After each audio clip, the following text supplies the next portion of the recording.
আপনি সচিবালয়ের বিরুদ্ধে অবস্থান নিছেন কি নেন না নেন নাই, এটা করা হবে। হ্যাঁ, রহিতকরণ করা হয়েছে এবং পার্লামেন্ট ইজ ওপেন, যে কোনো সময় আপনি এগুলি আলাপ তুলতে পারবেন। তাহলে আলাপ আনতে বন্ধ পারবেন করলেন আপনি। কেন? এটা তো আপনি ডিসাইড ছিল না করছে? ওই 1972 এর সাংবিধানিক আইনের মধ্যে আপনাকে থাকতে হবে। এখন এটা এসে ঠেকছে কোথায় জানেন? এখন এটা এসে ঠেকছে হচ্ছে আপিল বিভাগে। কারণ 111 এটা ছিল, 111 সংস্কার নিয়ে আমি জানি ভাই, আমি জানি, আমি বলি তো, আমার আলোচনাটা করি। 52 নম্বর পয়েন্টে জুলাই সনদের যে আলোচনাটা আসছে সুপ্রিম কোর্ট সচিবালয় প্রতিষ্ঠা এবং এই ওটা না 32 ধারা থেকে পড়ছি। সচিবালয় নিয়ে কথা বলতেছি। সচিবালয় না, আমি সচিবালয়ের বলতেছি ব্যাপারে যে তার এগ্রিমেন্ট আছে। সুপ্রিম কোর্টের বিচারক নিয়োগ এবং এগুলো বিচার বিভাগ স্বাধীনতার সাথে আমি বিচারক সচিবালয় নিয়োগ, নিয়ে বলছি, আমি স্বাধীন overall সচিবালয় বলি। নিয়ে কথা বলছি। আমি বলছি এখানে একদম স্পষ্ট 21 নাম্বার সুপ্রিম কোর্টের বিচারক তার নিয়োগ, কোনো ডিসেন্ডিং ছিল না। তার মানে সুপ্রিম কোর্টের বিচারক শর্ত কমিশন গঠন, তিনি বিচার বিভাগের সচিবালয় বাতিল স্বাধীনতা। করে তিনি বিরোধী অবস্থান নিছেন অলরেডি। তার মানে তিনি হরফে হরফে পালন করেন নাই, প্রমাণিত। না না, আমি বলি আপনাকে প্রমাণিত অলরেডি। পুরা বিচার বিভাগের স্বাধীনতার সাথে পুরা বিষয়গুলো জড়িত, শুধু বিচ্ছিন্নভাবে না সচিবালয় না না না, তাহলে এটা আলাদা আলাদা হইছে কেন? এটা তো একদম আলাদা সেপারেটেড পয়েন্ট ভাই। বিচ্ছিন্ন বিষয় না এটা, শুধু না, না, ভাই। সচিবালয় কেন গঠন করা হবে, আলাদা বিচার separate কেন point. কেন গঠন করা হবে? বিচার Separate বিভাগের point. স্বাধীনতার জন্যই তো, নাকি? বিচারের তাহলে স্বাধীনতা বিচার অবশ্যই। বিভাগের স্বাধীনতার জন্য এখানে আরো যে কয়েকটা পয়েন্ট আছে, এগুলো বিএনপি নোট অফ ডিসেন্ট আছে, এটা একটু ভালো করে দেখতে হবে। না, আমি তো একদম জুলাই সনদ থেকে পড়ে আমি তো বললাম শুধু সচিবালয় কেন প্রতিষ্ঠা করা হচ্ছে, আমি তো ক্লিয়ার। কেন? আপনি সচিবালয় দিয়ে কি হবে? আলাদা সচিবালয় কেন? আচ্ছা ক্লিয়ার রনি ভাই, বিচার আমাকে বিভাগের স্বাধীনতার জন্য তো। ওয়ান টু ওয়ান অ্যানসার দেন। হ্যাঁ। আপনি সচিবালয়ের বিরুদ্ধে অবস্থান নিছেন কি নেন নাই? না নেন নাই, এটা করা হবে। আপনি বলছেন 21 নম্বরে আপনি ডিসেন্ডিং দেন নাই? হ্যাঁ, এটা একমত হইছে। এখন কি করছে? কেন এখন বাতিল না করে করছে? দিছে। বাতিল করছে, হ্যাঁ বাতিল করে দিছে। ওমা, অধ্যাদেশ বাতিল করলেন না? নো, স্থগিত করছে, রহিতকরণ করছে, আমার এখানে কোনো আলাপ সে বসবে। নাই। আমার আর কোনো সে নাই। এই যে ন্যারেটিভটা তারা কন্টিনিউ বলতেছে, সবাই এক ভাই বাস্তবতাতে আসলে জামাত, এনসিপি এবং এনজিও আমি তো পড়ে শুনাই দিই। আরে ভাই, একটাও রহিতকরণ, সবটা বাতিল হয় না, সব রহিতকরণ হয়েছে। আপনি বলতেছেন বাতিল হয়ে গেছে। রহিতকরণ না স্থগিতকরণ কোনটা? হ্যাঁ, রহিতকরণ করা হয়েছে এবং পার্লামেন্ট ইজ ওপেন, যে কোনো সময় আপনি এগুলি আলাপ তুলতে পারবেন। তাহলে আলাপ আনতে বন্ধ পারবেন করলেন আপনি। কেন? এটা তো আপনি কে ডিসাইড বন্ধ ছিল না। করছে?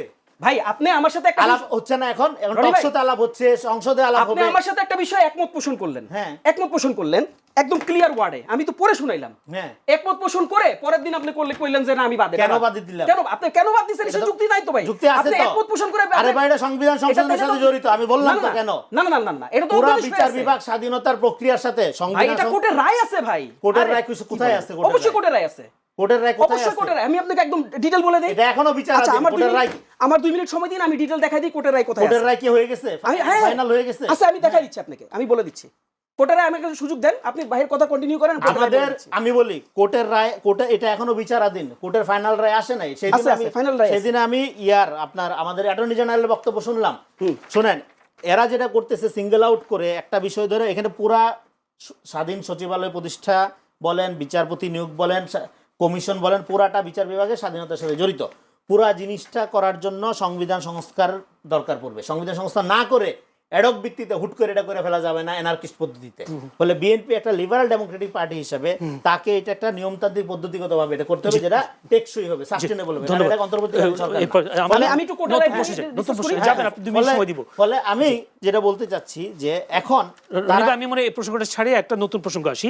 সেই নতুন প্রসঙ্গ হচ্ছে বিএনপিতে সংরক্ষিত নারী আসন যারা হলো 36 জন, সেখানে আমরা দেখলাম সুবর্ণা শিকদার ঠাকুর, যেটা একসময় আওয়ামী লীগ করতেন এবং আওয়ামী লীগ আমলে একজন ফৌজদারি মামলার সহকারী পাবলিক প্রসিকিউটর অ্যাডভোকেট মাধবী মার্মা, 2 জন মনোনয়ন পেয়েছেন।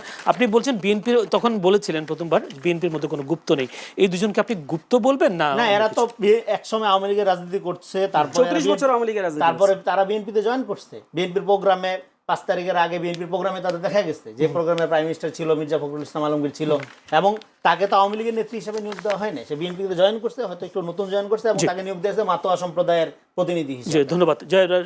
হ্যাঁ, আমি একটু রাইট আপনাকে পড়ে শোনাই, আমার সময় নেই, একদম শর্টলি আমি বলি। দেখেন, রনি ভাই বলছে এটা কোর্টের রায় নাই। কোর্টের রায় অবশ্যই আছে। কোর্টের রায় বলছে এটা এখনো বিচারাধীন। রায় না, বিচারাধীন, পরে রিট হইছে। হ্যাঁ, পরে রিট আছে, একদম পূর্ণাঙ্গ রায় আছে। আমি একটু বলি ভাই, পরে রিট হইছে এবং আমি আপনাকে একদম ডে টু ধরে বলি। প্রথমত এটা 1972 সালে, যেটা হইছে 4th সংশোধনীর মাধ্যমে, যখন শেখ মুজিবুর রহমান এটাকে তিনি নিজের আওতায় নিয়ে আসেন, রাষ্ট্রপতির আওতায় নিয়ে আসেন। পরবর্তী সময় সিপাহি বিপ্লব হইলো, জিয়া রহমান রাষ্ট্রপতি ক্ষমতা গ্রহণ করলো এবং প্রথম অধিবেশনে উনি এটা নতুন করে আইনে উনি পার্লামেন্টে যেটা রায় আনলেন, যেটা সিদ্ধান্ত নিলেন, সেটা হচ্ছে যে এটা রাষ্ট্রপতিরও তত্ত্বাবধানে থাকবে এবং প্যারালালি সুপ্রিম কোর্টের আন্ডারেও থাকবে। এবং পরবর্তীতে আমরা দেখছি 15th সংশোধনীর মাধ্যমে একেবারে এটাকে কমপ্লিটলি ধূলিসাৎ করে দিয়েছেন, শেখ হাসিনা এটাকে তার নিজের আন্ডারে নিয়ে আসছে। এবার আমি আপনাকে একদম রিসেন্ট ডেজের ডিসকাশনটা বলি। এরপরে 25 আগস্ট 2024, 25 আগস্টে প্রথম রিট করা হয় এবং 3 সেপ্টেম্বর 2025 ধারা 116 খেয়াল করেন, ভালো করে শুনেন, ধারা 116কে যেটাকে নতুন করে সংস্কার করে শেখ হাসিনা তার আন্ডারে নিয়ে আসছিল, 116কে বিচার বিভাগ রায় দিয়ে বলছে যে এটা একেবারে 72 সংবিধানের যে লেগেসি, দ্যাট মিনস স্বাধীনভাবে সুপ্রিম কোর্টের আন্ডারে এটা যেভাবে পরিচালিত হইতো সেভাবে পরিচালিত হবে, এবং সেখান থেকে এটাকে আবার বলা হয়েছে যে আপনি এটা আপনি সুপ্রিম কোর্টের একটা নিজস্ব পদ্ধতিগতভাবে আপনি এটাকে রান করতে পারবেন। একদম ডেট ধরে বললাম। পরবর্তীতে কি হয়েছে খেয়াল করতে, যে বললেন যে বিচার বিভাগে আছে, এটা রায় হয় নাই। রায় হয় নাই কেন জানেন? কারণ বিএনপি ছাত্রতা করে আবার এটাতে রিট করছে, রিট করে আবার শুনানি করছে, এবং আমি আপনাকে বলে দিই আবার এটা রায় হয়েছে, আবার এটা রায় হয়েছে। এই রিটকে খারিজ করে বিচার বিভাগ থেকে বলা হয়েছে যে এটা কোনোভাবেই এটা আগের জায়গায় থাকবে না, নতুন করে আপনারা যেটা চান নিজের মতন করে করবেন না, সুযোগ নাই। আপনাকে ওই মানে 116 যে 1972-এর যে আইন, ওই 1972-এর সাংবিধানিক আইনের মধ্যে আপনাকে থাকতে হবে।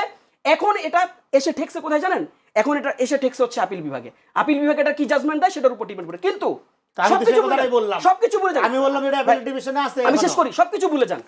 এই কথা তো আপনি বলছিলেন আপনি করবেন, আপনি কথাটা ঘুরাই দিচ্ছেন কেন? এখন আপনি ডিসেন্ডিং দেন নাই, আপনি নিজের আপনি 31 দফায় নিয়ে আসছেন, আপনি এই যে বেনিফিস্টার পুরানি ভাই পড়ে শুনাইছে, বেনিফিস্টার নিয়ে আসছেন, সবকিছু আপনি করছেন, না আপনি এটা করবেন না। জি, ধন্যবাদ দুজনকে।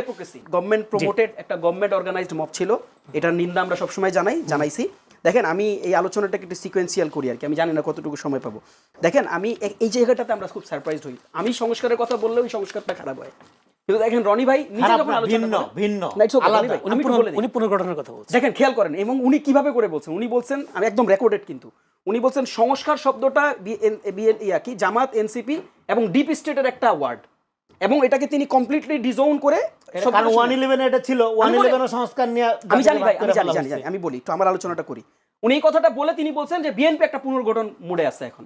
এরপর উনি যতগুলো ধারণা দিচ্ছেন প্রত্যেকটা ধারণায় উনি এন্ডোর্স করছেন, অ্যাড্রেস করছেন সংস্কার শব্দটাকে। সেম গোষ্ঠী যে 31 দফার প্রথম ওয়ার্ডটা খেয়াল করে দেখেন, সংস্কারকে কিছুক্ষণ আগে আপনি ডিজোন করলেন, কিছুক্ষণের মধ্যে আপনি ওন করলেন। এই যে ধরেন মানে ডাবল স্ট্যান্ড নীতি, তো ভাই কনফিউজড হয়ে যাই। ভাই আপনার শব্দ দিয়ে আপনারা বোঝানোর চেষ্টা করছি, আমি আপনার শব্দ দিয়ে আপনাকে বুঝাই। দেখেন খেয়াল করে, ইভেন এই যে উনি যে বইটা খুললেন, এই 31 দফা এটা হলি স্ক্রিপ্ট ছিল, এখন এটা হলি স্ক্রিপ্ট নাই।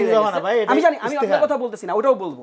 এবং আপনি দেখেন এই যে এখন যে বইটা উনি পড়তেছেন, এই বইটাতে 3-4টা যতগুলো ধারণা আছে, উনি নিজেই এটা স্বীকার করছেন যে আপার হাউসের ধারণাটা ধরেন, আপার হাউসের একটা মৌলিক কাঠামোগত পরিবর্তন, এটা আপনি খুব স্বাভাবিকভাবে এটা আপনি করতে পারবেন না, একটা অ্যামেন্ডমেন্ট দিয়ে আপনি আপার হাউস করতে পারবেন না, এটা সোজা না। সেম গোষ্ঠী আপনি উনি যতগুলো করছেন ইনফ্যাক্ট সবগুলাই। এখন দেখেন চ্যালেঞ্জটা কই, চ্যালেঞ্জটা হইলে এই কার্যক্রম করতে গেলেও তো আপনার সংস্কার করা লাগবে। উনি কিন্তু সংস্কার শব্দটাকে দিয়ে কিন্তু এই কথাটা বলতেছেন, কিন্তু দেখেন আমি যখন বলতেছি এটা একটা ডিপ স্টেটের ওয়ার্ড হয়ে যেতেছে। চ্যালেঞ্জটা কোন পয়েন্টে? খুবই সেন্সিটিভ চ্যালেঞ্জগুলো কই জানেন? চ্যালেঞ্জগুলো যেমন স্থানীয় সরকার আলোচনাটা যখন আসলো, স্থানীয় সরকার আলোচনাটাতে রনি ভাই বারবার বলতেছেন এটা আইন হয়ে গেছে। আরে ভাই, এটা একটা যখন আইন হয়, এই আইনটা তো এটা তো ফর দি টাইমিং হয় নাই, এটা আপনি আবার কবে চেঞ্জ করবেন, ওটার জন্য কি আমি আলোচনা আমার রাখবো? আমার একটা সুযোগ নাই তো। এই আইনটা আপনি যেটা করছেন একটা কমপ্লিট সবরিদ একটা অবস্থান নিয়েছেন, আপনি বলছেন ফায়ার করা যাবে না, এরপর আপনি বলছেন ফায়ার করা যাবে, কমপ্লিট অপোজিশন অবস্থান। কাজে এটা বোঝার জন্য ভাই খুব বেশি ডিসকাশনের প্রয়োজন নাই। আর সবচেয়ে সেন্সিটিভ জিনিস আমি বারবার বলতেছি, দেখেন আমার যেটা খুব ক্লিয়ারলি মনে হয়েছে, বিএনপি তার নিজস্ব অবস্থান থেকে সরতেছে, কন্টিনিউয়াসলি সরতেছে বিএনপি তার নিজস্ব অবস্থান থেকে। বিএনপি বলছে এই জুলাই সনদ বাস্তবায়নের তারা হরফে পালন করবে, এরপর তারা একটা লেজ জুড়ে দিচ্ছে, লেজটা হচ্ছে যে আমার ডিসেন্ডিং সহ। এই ডিসেন্ডিং এর আলাপটা আমি জানি না কই থেকে আসছে। মজার ব্যাপার আপনাকে বলি, এখানে জুলাই স্থানীয় সরকার এই আপনার স্বাধীন যে কমিশন ব্যাপারে, বিচার বিভাগের স্বাধীন কমিশনের ব্যাপারে তো ডিসেন্ডিং ছিল না। এখন স্বাধীন কমিশনের ব্যাপারে আপনার একটা ঐক্যবদ্ধ অবস্থান ছিল সবার, তাহলে এই জায়গা থেকে আপনি সরে গেছেন। And there are many positions. কাজে দেখেন আমার কাছে মনে হচ্ছে কনফিউজিং পজিশন, এই জায়গা থেকে গুলো থেকে সরে আসা দরকার।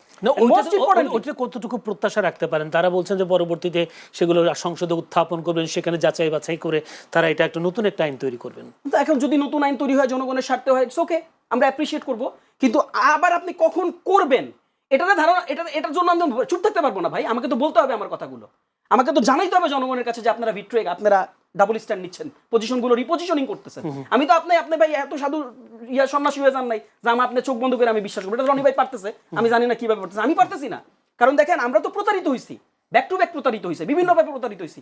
আর ধারণাটা কি, একটা রাষ্ট্র ব্যবস্থার ধারণা কি? ধারণা হচ্ছে যে আপনি এই চোখ বন্ধ করে আপনি কারোর জন্য অবস্থান নেবেন না বলেই তো এই ধরনের লিখিত আইন হয়, এই ধরনের লিখিত কমিউনিকেশন। আমি জাস্ট শেষ কথাটা একটু বলি তেল নিয়ে। আচ্ছা আপনি রনি ভাইকে যেতে চলে যান, বাবু যদি একটু যেতে চাই। এখানে তথ্যগত একটা বিভ্রান্তি আছে, আমি বলতেছি না তার মিথ্যা কথা বলতেছে। এখানে রুট অফ ডিসেন্ট আছে জুলাই সনদে বিএনপির এই যে সুপ্রিম কোর্টের বিচারক নিয়োগ সংক্রান্ত বিধানে, এখানে 4টি দল একমত নয়, এর মধ্যে 21 নাম্বার এটা বিএনপি আছে। তারপরে সুপ্রিম কোর্টের বিচারক নিয়োগ প্রক্রিয়া, এখানে একটি দল একমত নয়, 21 বিএনপি আছে। এখানে নোট অফ ডিসেন্ট আছে, ইশতেহার জুলাই সনদ, হ্যাঁ নোট অফ ডিসেন্ট আছে। ফলে এখানে বিএনপির কোনো নোট অফ ডিসেন্ট নাই, এটা বলে দিলে এটা সঠিক না, তথ্যগতভাবে সঠিক না। আরেকটা হলো দেখেন, আমি পুনর্গঠন এবং সংস্কার শব্দটা ভাইস ভার্সা ব্যবহার করছি, ব্যবহার করে আমি এটা বুঝাইছি যে আপনাদের সংস্কার এজেন্ডা বাংলাদেশে নতুন না, 111-এর থেকে শুরু হচ্ছে।